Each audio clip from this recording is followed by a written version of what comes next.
হাসপাতালে চিকিৎসাধীন বিএনপির চেয়ারপারসন ও সাবেক প্রধানমন্ত্রী খালেদা জিয়ার চিকিৎসার সর্বশেষ অবস্থা জানিয়েছেন তার চিকিৎসায় গঠিত মেডিকেল বোর্ডের প্রধান অধ্যাপক ডক্টর শাহাবুদ্দিন তালুকদার। আজ বৃহস্পতিবার সন্ধ্যায় এই চিকিৎসকের স্বাক্ষরিত এক বিবৃতিতে এ সংক্রান্ত বিষয়ে বিস্তারিত জানানো হয়। বিএনপির মিডিয়া সেলের সদস্য সাইরুল কবির খান গণমাধ্যমে বিবৃতিটি পাঠান।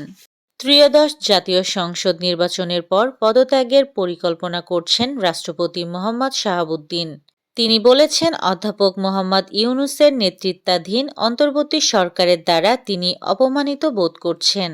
উপদেষ্টা পদ থেকে আসিফ মাহমুদ সজীব ভুঁইয়া ও মাহফুজ আলমের পদত্যাগের পর তাদের অধীন থাকা ৩ মন্ত্রণালয়গুলোর দায়িত্ব পুনর্বণ্টন করেছে সরকার। বৃহস্পতিবার ১১ ডিসেম্বর এ বিষয়ে নতুন গেজেট প্রকাশ করা হয়েছে।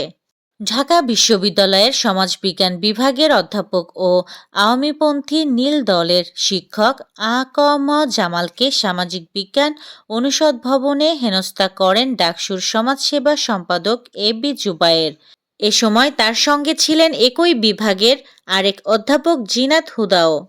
সুইজারল্যান্ড ভিত্তিক প্রতিষ্ঠান আইকিউইআর কর্তৃক প্রকাশিত লাইভ বা তাৎক্ষণিক সূচক অনুযায়ী আজ সকাল 8:30টার দিকে ঢাকার বায়ুমান ছিল 196, যা অস্বাস্থ্যকর। তবে আজ ঢাকার চেয়ে খুলনা বিভাগের বাতাসের মান ছিল বেশ খারাপ। ধনী বিদেশিদের জন্য চালু হলো ট্রাম্পের গোল্ড কার্ড। এ ভিসা পেতে হলে অন্তত 10 লাখ মার্কিন ডলার ব্যয় করতে হবে। এ প্রকল্পে ভিসা প্রক্রিয়া দ্রুত গতিতে সম্পন্ন হবে। ভারতের নির্বাচন কমিশন ও তার কাজ সম্পর্কিত 5টি প্রশ্ন তুলে কেন্দ্রীয় স্বরাষ্ট্রমন্ত্রী অমিত শাহকে মুখোমুখি বিতর্কে বসার চ্যালেঞ্জ জানিয়েছিলেন লোকসভার বিরোধী নেতা রাহুল গান্ধী, কিন্তু অমিত শাহ তা গ্রহণ করলেন না।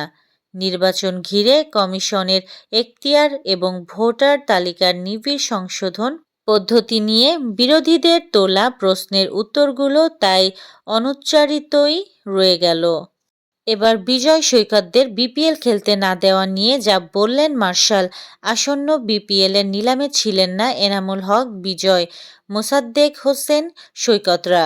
মূলত বিপিএলে গেল আসরের ফিক্সিং সন্দেহের কারণে বেশ কয়েকজন ক্রিকেটারকে খেলতে দেওয়া হচ্ছে না এবারের বিপিএলে।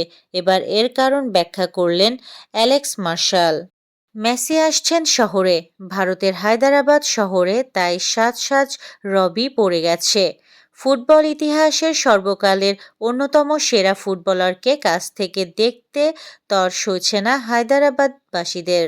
মেসিকে দেখার তাদের অপেক্ষা ফুরাচ্ছে না। আগামী শনিবার সেই দিনই দ্য গোট ইন্ডিয়া ট্যুরের অংশ হিসাবে হায়দরাবাদ যাওয়ার কথা মেসির। এই ছিল আজকের শীর্ষ সংবাদ। ছিলাম আমি ইয়াসমিন আক্তার, সুরমা টিভি 24।